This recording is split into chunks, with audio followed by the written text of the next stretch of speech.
Hello, नमस्ते, प्रणाम। हम आपके भाई कुलदीप डांसर। तो भाई कल हमारे वो डांस की वीडियो आयल, लेकिन सॉन्ग पर वीडियो ना आयल, तो हती सॉरी।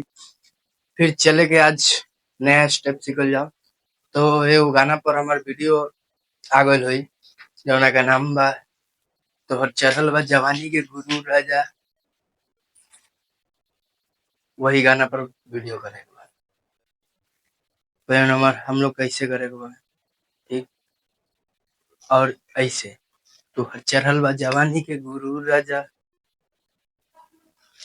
पाने के कट्ठा धरा जइब तू, मार दे जहिया रडारे पे आ जाइब तू, मार दे जाइब तू।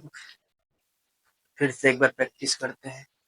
तोहर चढ़ल बा जवानी के गुरु राजा, तोहरा जैसन के हम करेली जी हुजूर राजा, जी हुजूर राजा, जी हुजूर राजा, जी हुजूर राजा, जी हुजूर राजा। पानी में कत्था धरा जीब तू, मार जहिया रडारे पे आ जब तू, मार दे गोली करा जब तू। आप लोग देख सकते हैं, एक बार और आप लोग देख सकते हैं गोर कैसे से मूव करना है। फिर आप ऐसे,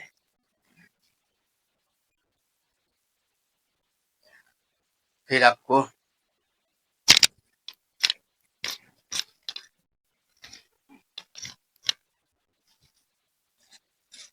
ऐसे करना है।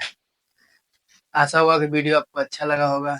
भाई को चैनल को सब्सक्राइब करें, भाई को सपोर्ट करें। Thank you so much.